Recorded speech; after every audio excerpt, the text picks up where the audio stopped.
The pecan pie was still warm in my hands when my daughter-in-law stood up from the dinner table and screamed in my face. "Pay the rent or get out!"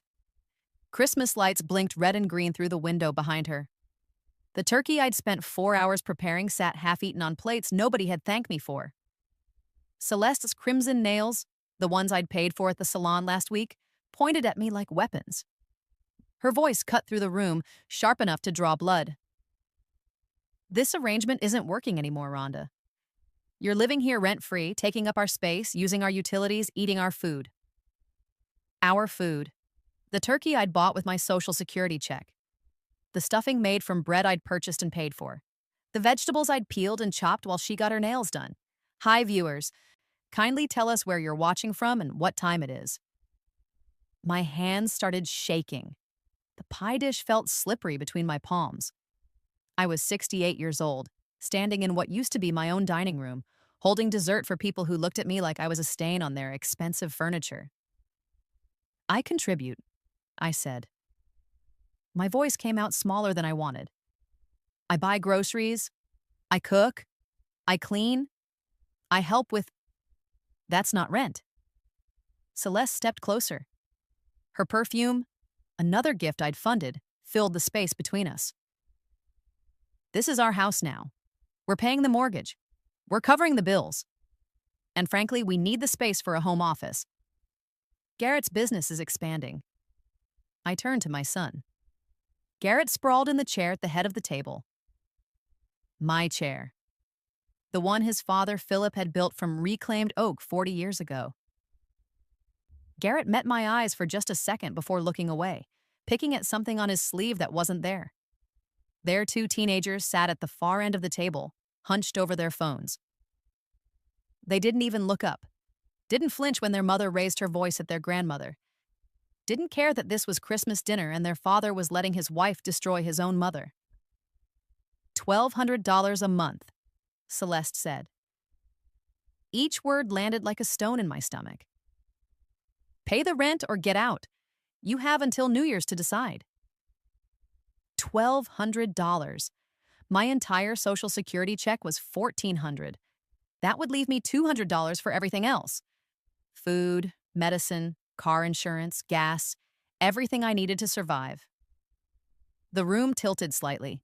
I gripped the pie dish tighter, feeling the heat burn through the oven mitts into my palms. This wasn't happening. This couldn't be happening, not on Christmas. Not in the house I'd signed over to them 3 years ago when they promised to take care of me forever. I looked at Garrett again. My son. The boy I'd rocked to sleep during thunderstorms. The teenager I'd driven to baseball practice 6 days a week for 4 years straight. The young man whose college education I'd helped fund by working double shifts at the hospital where I'd been a nurse for 35 years. Garrett? His name came out as a question, soft and broken. He looked up at me then. Really looked at me. And he smiled. Not the smile I remembered from his childhood. Not the grateful smile he'd given me when I signed over the house deed. This smile was cold. Mean. The smile of a stranger who wanted me to hurt. "Let's see how you survive now, Mom," he said. His voice carried across the table like ice cracking under weight. "Welcome to the real world." Something inside my chest cracked. Not my heart, that had already broken when Philip died 3 years ago. This was different. This was the sound of something freezing over, turning hard and cold and unmovable. Like water becoming ice. Like kindness becoming steel. I set the pecan pie down on the table. Nobody reached for it. Nobody said anything. The teenagers kept scrolling through their phones. Celeste crossed her arms and stared at me, waiting for me to beg, to cry, to apologize for being a burden. I didn't give her the satisfaction. I walked out of that dining room without another word. My feet moved across the floor I'd mopped 1,000 times. Past the living room where I'd wrapped their Christmas presents at midnight because wrapping paper was expensive and I'd wanted to save them money. Through the kitchen where I'd stood for 4 hours that morning preparing a meal nobody appreciated. I walked to the converted garage where I'd been living for 3 years. the place they called the mother-in-law suite, but was really just a garage with a space heater and a bathroom. So small, I had to turn sideways to reach the toilet. The place that had no proper heating and smelled like motor oil no matter how much I cleaned. My hands shook as I pulled my 2 suitcases from under the narrow bed. But they weren't shaking from fear. They were shaking from something else, something that felt like power I'd forgotten I had. I packed my clothes first, each piece folded carefully the way my own mother had taught me 60 years ago. Sweaters Philip had bought me for winter, the dress I'd worn to his funeral, the practical cotton sets I'd lived in since he got sick because pretty things didn't matter anymore when the person you wanted to look pretty for was gone. Then I packed my photographs. Philip on our wedding day, looking at me like I'd hung the moon. Young Garrett blowing out birthday candles, back when his eyes were soft and full of love. Holidays that felt like they'd happened to different people in a different lifetime. My jewelry box went in next. The simple pieces Philip had given me over the years. Nothing expensive, nothing worth stealing, but everything precious because his hands had chosen them. His voice had said, "I love you," when he'd given them to me. His smile had made them priceless. At the bottom of my underwear drawer, beneath the cotton I'd worn for 3 years, I found the envelope. Thick, cream-colored paper. Still sealed. The one my lawyer had sent me 6 months ago with a note that said, "Open this when you're ready to know the truth about what you're worth." I'd been too scared to open it before. Too afraid of what it might mean. Too worried about what decisions I'd have to make if I knew what was inside. I wasn't scared anymore. I sat on the edge of my narrow bed in the converted garage and opened the envelope.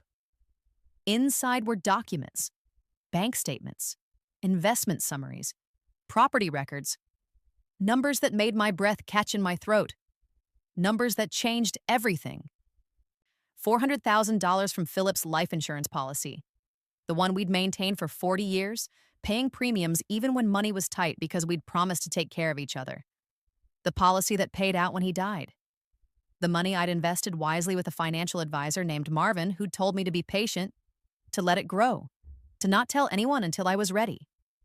That $400,000 had grown to nearly $600,000 with careful investments and the proceeds from selling our rental properties. The properties Garrett didn't know about.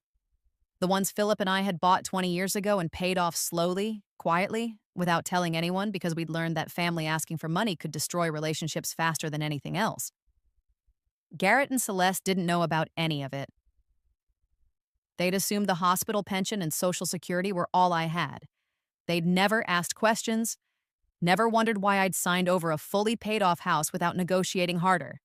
They'd been too eager, too certain they were getting everything they deserved, too busy calculating what they'd gained to wonder what I might be hiding. I'd wanted to see who my son really was without money changing the equation.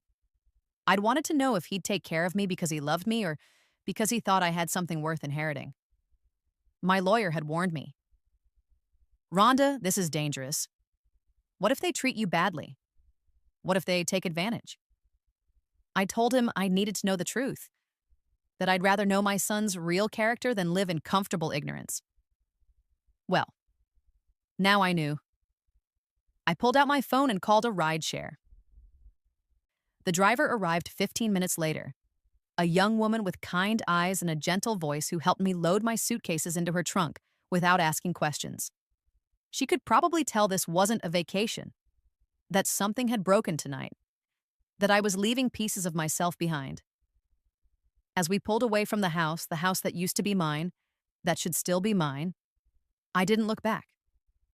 I gave her an address on the other side of town and watched the Christmas lights blur past my window. We drove for 20 minutes. The neighborhoods changed, the houses got larger, the lawns more carefully maintained. Gates appeared at the entrances to private drives. Streets got quieter, prettier, safer. "This is it?" the driver asked when we pulled up to a contemporary 2-story home with large windows glowing warm yellow light into the cold December night. A 3-car garage, a front yard with professional landscaping, a mailbox with a number I'd memorized 6 months ago. "This is it," I confirmed.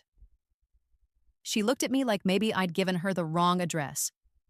Like maybe an old woman with two suitcases on Christmas night didn't belong in a neighborhood like this. Like maybe she should ask if I was sure. But I was already pulling out my keys, the ones I'd been carrying in my purse for 6 months. The keys to the house I'd bought with Philip's life insurance money. The house Garrett knew nothing about. The house that was mine. All mine. No shared deed. No arrangement. No mother-in-law suite. Just my name on the title and my future inside those walls. I tipped the driver $50 in cash. She'd earned it for not asking questions, for being kind when kindness felt rare, for helping an old woman escape on Christmas night without making her feel small. She drove away, and I stood on my front porch, keys in my hand, looking at my home. My beautiful secret home that I'd been furnishing slowly for half a year while living in that garage, while letting them think I had nothing, while testing them to see how low they'd go. They'd gone lower than I'd imagined possible. I unlocked my front door and stepped inside. The house smelled like vanilla and cinnamon from the candles I'd lit yesterday when I'd stopped by to check on things. The furniture I'd chosen myself, not hand-me-downs, not garage sale finds, sat arranged exactly how I wanted. A cream-colored sofa, a reading chair by the window, bookshelves I'd built myself, already filled with novels I'd been collecting. I walked through each room slowly. The kitchen with granite countertops and a gas range I'd dreamed about for years. Stainless steel appliances that worked properly. A dishwasher that didn't leak. Cabinet space for all my dishes instead of the 3 square feet I'd had in the garage. The living room had a fireplace. A real one. With wood stacked beside it that I'd bought myself. Built-in shelves lined one wall, painted white, organized with books sorted by color because it looked pretty and nobody could tell me it was impractical. Upstairs, my bedroom had a walk-in closet, a whole room just for clothes, and an ensuite bathroom with a soaking tub deep enough to actually relax in. Heated floors, a shower with water pressure that didn't sputter, a mirror with good lighting, space to breathe. I unpacked my suitcases and hung my clothes in that spacious closet. Each piece had room. Nothing cramped, nothing wrinkled from being shoved in too tight. I lined up my shoes on the built-in shelves. I placed my jewelry box on the dresser. I arranged my photographs on the nightstand, Philip smiling at me across 40 years of memories. Then I went downstairs to my home office and opened my laptop. For 3 years, I'd been supporting Garrett and Celeste in ways they'd stopped noticing. Or maybe they'd noticed and just stopped caring. Either way, the money had flowed one direction, from me to them. Month after month, bill after bill. Emergency after emergency that was never quite an emergency. $300 every month for groceries. They'd stopped saying thank you after the first year. Stopped pretending they needed it after the second. Started expecting it like it was their right. $500 every month toward the kids' private school tuition. Because public school wasn't good enough for their children, even though public school had been fine for Garrett. Even though I'd offered to tutor them myself, I had a nursing degree and I'd helped put Garrett through college. But Celeste had looked at me like I'd suggested teaching them to read by candlelight in a cave. $200 a month savings by keeping them on my car insurance policy. They'd promised to pay me back for their portion. That promise lasted 6 months before excuses started. Before "we'll get it to you next month" became "you don't really need it back, do you?" $120 every month for the cell phone family plan, because they'd asked to be added temporarily 3 years ago, and temporary had become permanent without discussion. Their phones were newer than mine. Unlimited data while I restricted my own usage to save money. They streamed videos while I waited for Wi-Fi. The credit card I'd given Garrett for emergencies. The one that charged between $400 and $800 every month for emergencies like new shoes and restaurant meals and entertainment subscriptions and things that were never quite emergencies but always seemed necessary at the time. I pulled up each account on my laptop. My fingers moved across the keyboard with purpose, with clarity. With the cold certainty of someone who'd finally stopped being afraid of seeming mean. First, the car insurance. I called the company and removed Garrett from my policy effective immediately. The representative asked if I was sure. I said yes. She asked if there was a problem. I said no problem, just a change in family circumstances. She said it would save me $212 a month. I thanked her and hung up. Next, the cell phone company. I navigated through their automated system until I reached a real person. I need to remove a line from my family plan, I said. I gave them Garrett's number. The representative confirmed the change, removed him from my account. His phone would stop working by morning. I felt nothing. The credit card took 3 minutes. I called the company, reported it as lost, and had them cancel it and issue a new one only to me. Every pending charge would be declined. Every future attempt to use it would fail. They asked if I wanted to transfer the balance. I said no. The balance was Garrett's problem now. I updated my email preferences on every account. Every bill, every statement, every notification would now come only to me. No shared access, no joint visibility, no way for them to track what I had or where it went. Then I opened my email and drafted a message to Marvin, my financial advisor. Marvin, please remove Garrett Winters as the beneficiary from all my accounts, investments, and policies. He is no longer to receive any information about my finances. I'll be in next week to update my will and establish a trust for organizations that help elderly people who have been taken advantage of by their families. Best regards, Rhonda. I read it twice. Made sure the words said exactly what I meant. Then I hit send and closed my laptop. The house was quiet, peaceful. Mine. I made myself a cup of tea. The good kind, the expensive loose leaf I'd been saving, and sat in my reading chair looking out at my backyard. A bird feeder hung from the maple tree. I'd installed it last month and had been watching cardinals and blue jays visit every morning. Tomorrow I'd fill it again. I'd sit here with my tea and watch them eat, and I wouldn't have anyone telling me it was a waste of money, or that birds were dirty, or that I was being silly. I slept in my comfortable bed that night. The mattress was firm the way I liked it. The pillows were memory foam. The comforter was down-filled and warm. The room was heated properly. No space heater clanking and glowing orange in the corner. No cold air seeping through garage door seals. No smell of motor oil. Just clean sheets and safety and silence. I slept better than I had in 3 years. The next morning, I woke up at 8 instead of 5. Nobody needed me to make breakfast. Nobody required me to start laundry or prep lunch or clean bathrooms before the day began. I could just be. I made myself scrambled eggs with real cheese. The good kind, not the cheap stuff. Toast with real butter that I spread thick. Orange juice I squeezed fresh from the juicer I'd bought myself last month.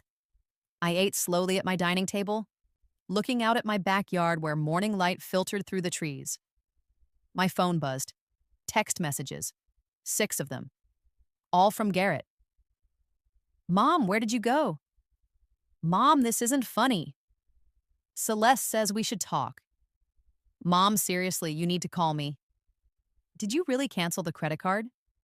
We need to talk now. I read each one carefully, noted the progression, the confusion to anger, the demand disguised as concern, the entitlement bleeding through every word. Then I blocked his number, pressed the button and watched his contact disappear from my phone. Then I blocked Celeste's number. Then, for good measure, I blocked both teenagers' numbers even though they'd never texted me anyway, except when they wanted money for something. I spent the rest of the morning organizing my house. I hung pictures on the walls using a level to make sure they were straight. Photos of Philip and me on our wedding day. Pictures from vacations we'd taken before he got sick. My nursing school graduation photo from 1979. Images of a life I'd built before Garrett decided I was disposable. I arranged my books by color on the living room shelves because it looked beautiful, and there was nobody to tell me it was impractical or hard to find things.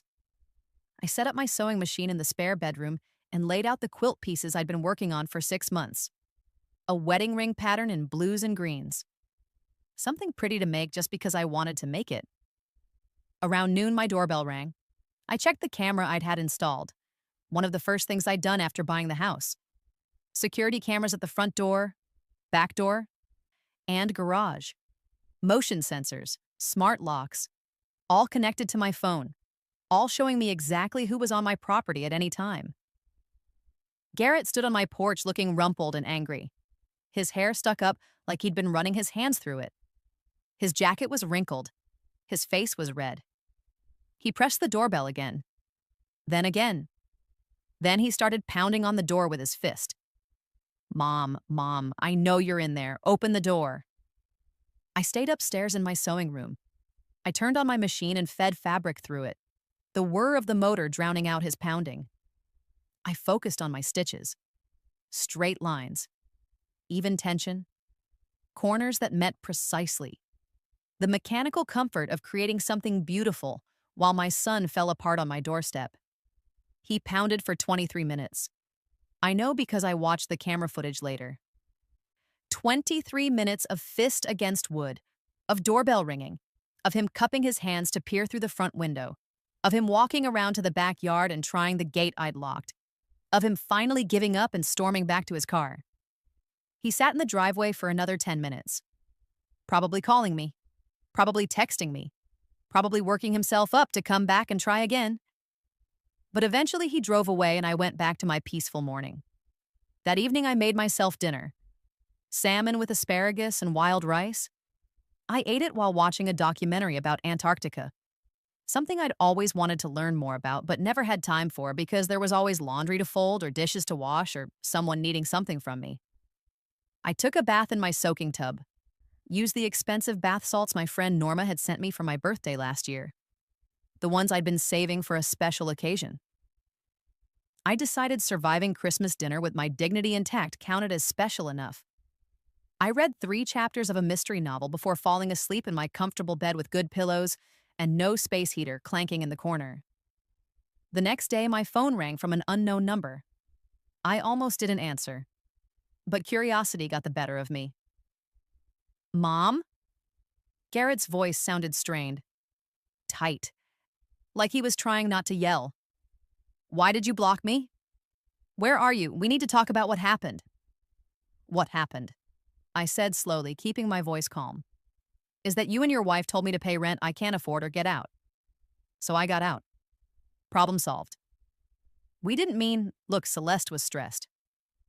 It's the holidays. Everyone gets emotional. We can work something out. Can you work out paying me back for 3 years of groceries? I asked. My voice stayed level, factual, like I was reading a grocery list. 3 years of insurance payments? 3 years of credit card bills? 3 years of tuition contributions? Can you work out giving me back the $61,920 I've given you since I signed over my house? Silence on the other end. Complete silence. I could hear him breathing, could almost hear him calculating whether I was bluffing. That's what I thought, I said. Garrett, you showed me exactly who you are. I believe you now. Don't call me again? Mom, wait. We need the car insurance payment bounced, and the cell phone bill came back declined. What did you do? I took care of myself. Something I should have done 3 years ago. You can't just cut us off. We have expenses. The kids need parents who budget properly and don't rely on their grandmother to subsidize their lifestyle while treating her like a live-in maid. Goodbye, Garrett. I hung up. My hands were steady. My heart beat normally. I felt no guilt whatsoever. No second thoughts. No urge to call him back and apologize. Just a clean, clear sense that I'd done exactly what needed doing. Over the next week, my phone rang 17 times from blocked numbers. I ignored all of them. I received 14 text messages from numbers I didn't recognize. Probably Celeste using friends' phones or getting new numbers to try to reach me. I deleted them without reading past the first few words. 3 emails arrived in an old account I rarely checked. The one I'd had since the 90s that nobody really used anymore, but I'd kept active just in case. They were from Celeste. Long paragraphs about misunderstandings and stress and how we were still family, and how could I do this to them at Christmas? I marked them as spam and moved on. A letter arrived at my new address 3 days after Christmas. Thick envelope, legal size. They'd found me through public records probably. Looked up my name. Found the deed to this house. Realized I'd been lying about having nothing. realized I'd been testing them and they'd failed spectacularly. I held that envelope over my kitchen trash can and let it drop without opening it. Watched it fall into the garbage on top of coffee grounds and vegetable peelings, where it belonged. Instead of obsessing about my old life, I built a new one. I joined a book club at the local library. 10 women, all retired, all smart and funny and kind. We met every Tuesday evening to discuss whatever we'd read that month. Nobody demanded anything from me. Nobody expected me to bring snacks or host at my house or do more than show up and share my thoughts. The first meeting, I almost cried when someone thanked me just for contributing to the conversation. I signed up for a painting class at the community center. Watercolors on Wednesday mornings. The instructor was patient and encouraging. The other students were friendly. We painted fruit and flowers and landscapes. Nothing fancy, nothing perfect. Just the joy of putting color on paper and watching something appear that hadn't existed before. I started volunteering 2 days a week at a shelter that helped homeless elderly people. People who'd been exactly where I'd almost ended up. Cast aside by families who should have protected them. Abandoned by children who decided their parents were burdens instead of blessings. I met a woman named Darla who'd been living in her car for 8 months after her daughter evicted her to turn her room into a home gym. I met a man named Eugene who'd given his son $50,000 to start a business and ended up on the street when the business failed and the son refused to help. I met a woman named Patricia who'd raised 4 children alone after her husband died, and not one of them would take her in when she couldn't afford rent anymore. Their stories broke my heart and hardened my resolve. I'd almost been them. Would have been them if I hadn't had Philip's life insurance. If I hadn't been smart with money. If I hadn't had the foresight to test Garrett before he could drain me completely. I donated money to the shelter. Not a huge amount. I wasn't trying to be a hero. Just enough to help. $5,000 to cover operating costs for a few months. Anonymous donation. No plaque with my name. No recognition needed. Just the quiet satisfaction of helping people who deserved better. I met with Marvin, my financial advisor, and we crafted a detailed plan for my future. Conservative investments that would generate steady income without high risk. A monthly budget that allowed me to live comfortably. Not extravagantly, but comfortably. Travel once a year. New clothes when I needed them. Good food. Books. Art supplies. A life. We updated my will. Everything I had would go to charities when I died. Organizations that helped elderly people who'd been abused or abandoned. Domestic violence shelters. Literacy programs. Food banks. Nursing scholarship funds. Medical research. Things that mattered. Things that would help people who needed help. Nothing for Garrett. Nothing for Celeste. Nothing for the grandchildren who'd never bothered to have a real conversation with me. Who'd never asked about my life or my past or what I thought about anything. Who'd sat at Christmas dinner scrolling through phones while their father told their grandmother to survive on her own. Marvin asked if I was sure. I said I'd never been more sure of anything in my life. Then I did one more thing, something that felt like insurance. Like having a card up my sleeve that I might play later. Or might not. The uncertainty of it pleased me.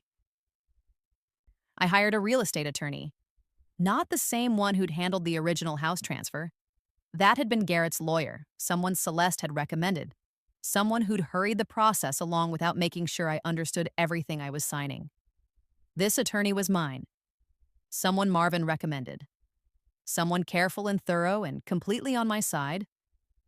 I asked him to review the transfer documents from 3 years ago. The papers I'd signed that gave Garrett the house. The papers I'd barely read because I'd trusted my son.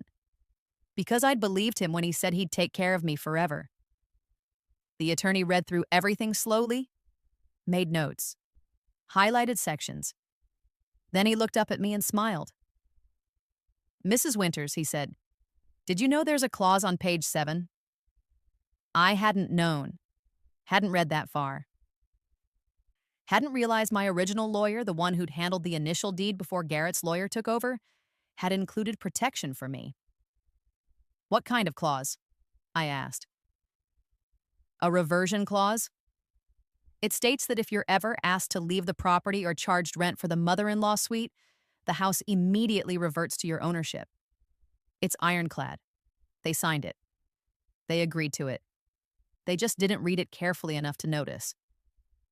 I sat back in my chair and felt something warm spread through my chest. Not quite happiness. Something quieter.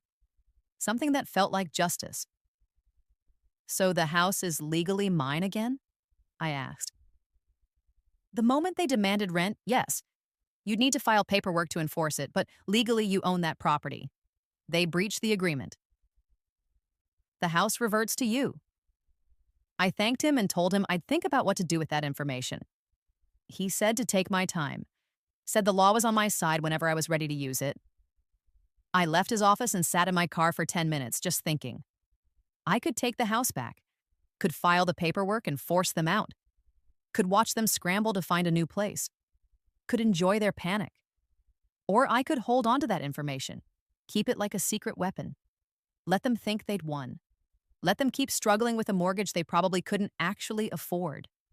Let them keep wondering where I was and how I was surviving. Let the uncertainty eat at them. I decided to wait, to see what happened, to keep that card hidden until I knew exactly the right moment to play it. If that moment ever came. 2 weeks after Christmas, I ran into Celeste at the grocery store. I was standing in the produce section examining avocados when I felt someone staring at me. I looked up, and there she was. My former daughter-in-law. The woman who'd screamed in my face at Christmas dinner. Who demanded $1,200 while wearing the designer sweater I'd helped pay for. She looked different. Tired. Her hair was pulled back in a messy ponytail instead of the sleek style she usually wore. No makeup. Yoga pants and a sweatshirt instead of the carefully coordinated outfits she preferred. Her expensive purse hung from her shoulder, but somehow looked cheaper now. Or maybe she looked cheaper. Worn down. Worried. She froze when she saw me. Her mouth opened like she was going to say something. Then closed. Then opened again. Rhonda, she finally managed. My name sounded strange coming from her now. Uncertain. Almost respectful. Celeste, I said. I selected 2 avocados and placed them carefully in my cart. Moved toward the tomatoes like this was a normal Tuesday morning, and I hadn't seen the woman who'd tried to destroy me. We've been trying to reach you, Celeste said. She followed me. Her cart was nearly empty. Just some generic pasta and sauce, the cheap kind. No organic vegetables. No expensive cuts of meat. No specialty items. Her whole grocery budget was probably what I used to give them every month for free. I know, I said. I examined tomatoes, checking each one for firmness. Taking my time, not looking at her. We need to talk about what happened, about Christmas. There's nothing to talk about. I selected 4 tomatoes and placed them in a bag, tied it carefully. Set it in my cart next to the avocados. I was upset that day. I said things I didn't mean. The holidays are stressful and... You meant every word, I interrupted. I looked at her directly now. Met her eyes. Let her see that I wasn't the same woman who'd lived in her garage. That something had changed. That she'd changed me and not in the way she'd expected. And that's fine. You wanted me to pay rent or leave. I left. Problem solved. But you cut off everything. The insurance, the phone, the credit card. We're struggling now. Garrett's business hasn't been as good as we thought it would be. We actually really need... That's not my problem anymore. I pushed my cart forward, moved toward the meat section, let her follow if she wanted to, but didn't slow down for her. The kids miss you, she tried. Her voice got higher. Desperate. They ask about you all the time. They want to know when Grandma's coming home. I stopped pushing my cart, turned to face her. Let her see my face. Let her read what I was thinking. No, they don't, I said quietly. They don't even know me well enough to miss me. And whose fault is that? She opened her mouth to argue, to make excuses, to explain how busy they were and how kids were different now and how technology made everything complicated. and how she'd meant to encourage a better relationship, but things just got away from her. I didn't wait to hear it. I walked away, left her standing in the grocery store with her nearly empty cart and her tired face and her designer purse that suddenly seemed like a costume she couldn't afford to keep wearing. I finished my shopping, bought everything I wanted without checking prices. Fresh salmon, good cheese, real butter, expensive coffee, a bouquet of flowers just because they were pretty. I paid with my own money, money I'd earned, money I'd saved, money that was mine and nobody else's. That night, I video called my friend Norma. She'd moved to Florida 5 years ago after her husband died. Sold her house in the cold and moved somewhere warm where she could see the ocean and feel the sun. We'd been friends since nursing school, had worked together for 30 years, had raised our kids in the same neighborhood, had survived loss and change and everything life threw at us. We talked for 2 hours about everything and nothing. Books we were reading, shows we were watching, her new hobby of collecting seashells, my painting class and the watercolor of lilacs I'd completed yesterday. Memories from our nursing days when we were young and strong and thought we could save everyone. Near the end of the call, Norma tilted her head and looked at me through the screen with that look she'd always had, the one that saw through walls. "You sound different," she said. "Lighter. Like something lifted off you." "I feel lighter," I admitted. "I feel free." And I did. For the first time since Philip died, since Garrett and Celeste had convinced me to sign over my house, since I'd moved into that converted garage and started living like I was a burden instead of a blessing, for the first time in 3 years, I felt like myself again. Not the mother trying desperately to please a son who didn't value her. Not the grandmother tolerated but not loved. Not the convenient source of free labor and money. Just Rhonda. A woman who'd worked hard her whole life, who'd saved and invested wisely, who'd loved deeply and lost greatly, who'd survived betrayal and come out stronger. I'd learned an important lesson, one I wished I'd learned sooner but was grateful to know now. Family wasn't just about blood. It was about respect, about appreciation, about showing up and meaning it. Garrett and Celeste had shown me they were family in name only, so I'd quietly, calmly, completely cut them out of my life. No drama, no angry confrontations, no begging them to see my value. I'd simply removed myself and all my resources from their reach. And I'd never felt better. 3 days after running into Celeste at the grocery store, my phone rang. Unknown number. I almost didn't answer, but something told me to pick up. "Rhonda, it's Patricia. From across the street from your old house." Patricia. My former neighbor. The woman who'd lived across from Philip and me for 20 years. Oh, who'd brought casseroles when he died. Who'd asked if I was okay when she saw me taking out trash in the cold, wearing a thin jacket because the garage had no heat. "Patricia," I said. "How are you?" "I'm fine, honey. But I'm calling because I thought you should know something. About Garrett and Celeste." My stomach tightened. "What about them?" "They're struggling, Rhonda. Bad. The house is falling apart. Gutters hanging off, lawn overgrown. I hear them fighting all the time. Loud enough the whole street can hear. And I saw Celeste crying in the driveway last week. Just sitting in her car crying. I should have felt something. Sympathy, maybe. Concern for my son. Worry about my grandchildren. But I felt nothing. Just a calm curiosity about what came next. "They're trying to sell the house," Patricia continued. "Put up a for sale sign yesterday. Did you know they were selling?" Something cold moved through me. "No," I said. "I didn't know. I thought it was strange. Didn't you sign that house over to them? Can they sell it without your permission?" I smiled. Actually smiled sitting alone in my kitchen holding my phone. "Patricia, I need to go. Thank you for calling." I hung up and immediately called my real estate attorney. He answered on the second ring. "Mrs. Winters, what can I do for you?" "They're trying to sell the house," I said. the one that reverted back to me. Can they do that? No, not legally. They'd need to disclose the reversion clause to any buyer. And no title company would approve the sale once they discovered you're the actual owner. The sale would fall through. What happens if I enforce the clause now? You file the paperwork. The court reviews it. Given how clear the language is, you'd have ownership back within 30 days. They'd be required to vacate. Do it, I said. File the paperwork today? Are you sure? I've never been more sure of anything. I hung up and sat at my kitchen table feeling something I hadn't felt in years. Not revenge exactly. More like justice. Like the universe correcting itself. Like consequences finally catching up to people who'd forgotten consequences existed. The paperwork was filed that afternoon. The attorney said they'd be served within 48 hours. That a court date would be set.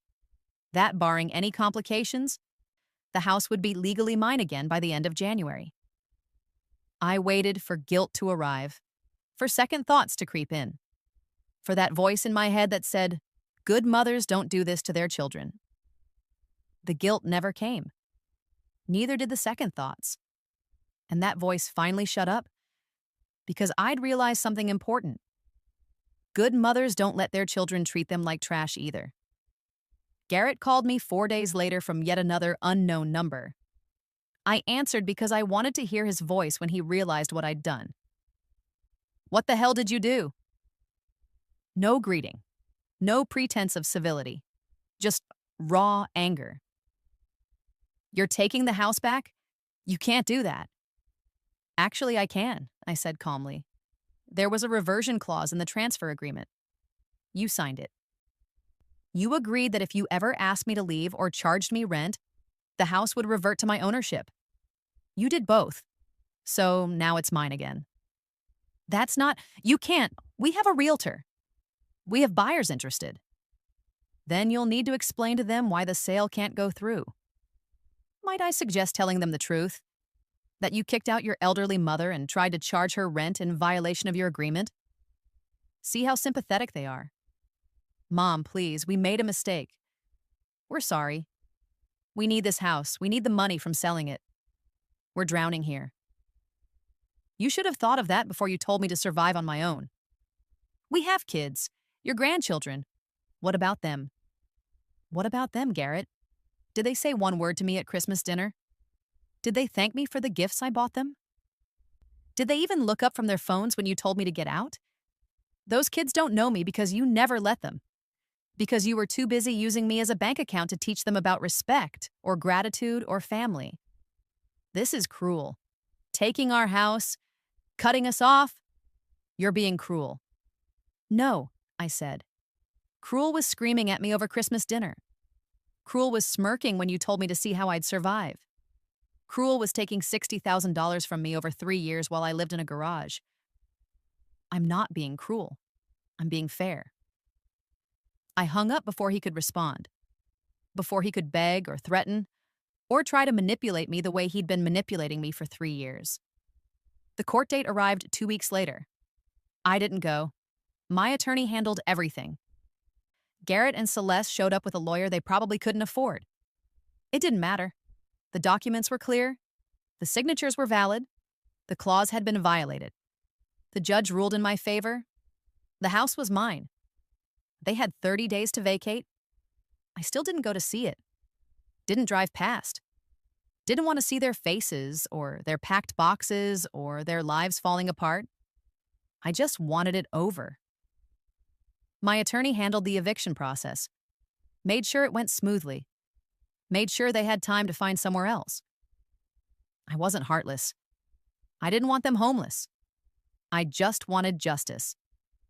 The house was emptied by the end of February. My attorney did a walkthrough and sent me photos.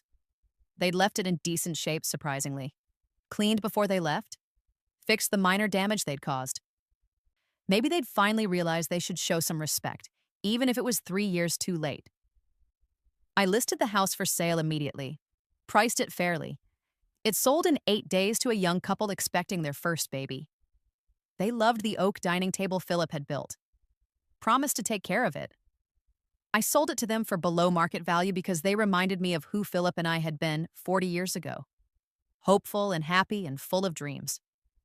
The sale brought in $380,000 after paying off the mortgage Garrett had taken out and covering all the fees. I took that money and donated every penny to organizations that helped elderly people who'd been abused or abandoned by their families. Shelters, legal aid funds, programs that provided housing and support and dignity to people who deserved better. I kept a copy of the donation receipt, not because I needed it for taxes, because I wanted to remember, wanted to have proof that something good had come from something painful, that Garrett's cruelty had been transformed into help for people who needed it. 6 months passed, then a year. My life settled into a rhythm that felt right. Book club on Tuesdays, painting on Wednesdays, volunteering on Thursdays and Fridays, time with friends, time alone, time to read and think and exist without being needed for something. Norma came to visit from Florida, stayed for 2 weeks in my guest bedroom. We cooked together and laughed together and cried together when we talked about Philip and her late husband Robert and all the ways we'd loved and been loved and survived when we thought we couldn't. "You did the right thing," she told me one evening as we sat on my back porch watching the sunset. "Cutting them off, taking the house, all of it. You did exactly the right thing." "Sometimes I wonder," I admitted, "if I was too harsh, if I should have given them another chance." "How many chances did they give you?" Norma asked. "How many times did they thank you? How many times did they show you respect or gratitude or love?" "They had 3 years of chances, Rhonda. They used everyone to take advantage. You didn't punish them. You just stopped letting them hurt you." She was right. I knew she was right. But it still helped to hear someone else say it. Someone who'd known me for 40 years. Someone who'd seen me at my best and worst. Someone who had no reason to lie to make me feel better. I never heard from Garrett again after the court date. No calls, no letters, no attempts to reconcile. Maybe he was embarrassed. Maybe he was angry. Maybe he'd finally realized what he'd lost and couldn't face it. I didn't know and I didn't ask. I was okay with that. With the silence, with the absence, with building a life that didn't include him because he'd made it clear I shouldn't be included in his. I learned something important in those months. Something I wished I'd known sooner. That being alone wasn't the same as being lonely. That having less family contact didn't mean having less love. That sometimes the healthiest thing you could do was walk away from people who treated you like you were worthless. I'd spent 3 years trying to earn my son's love and respect, trying to prove I was valuable, trying to show I deserved better treatment. And I'd been doing it all wrong, because the problem wasn't me. It never had been. The problem was them. Their greed, their selfishness, their complete inability to see me as a person instead of a resource. So I stopped trying, stopped hoping, stopped waiting for them to change. And in that stopping, I found something unexpected. Peace, freedom, joy, a life that was mine and nobody else's. If you've ever been told you're a burden, that you're asking too much, that you should be grateful for whatever scraps of attention and respect people throw your way, I need you to know something. You're not the problem. The people making you feel that way are the problem, and you have permission to walk away, to cut them off, to choose yourself.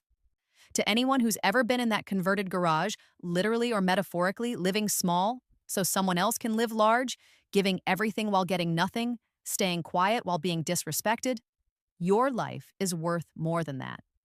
You are worth more than that. And it's never too late to save yourself. What lesson hit you hardest from this story? And if you were in my shoes, what would you have done? Would you have given Garrett another chance, or would you have cut him off even sooner? I want to hear your thoughts. Tell me in the comments below. Don't stop here. Click the next video on your screen right now and watch another powerful story from our channel. There's one about a woman who inherited everything when her family thought she had nothing. You're going to want to see how that turned out. Hit subscribe and turn on notifications so you never miss a story like this.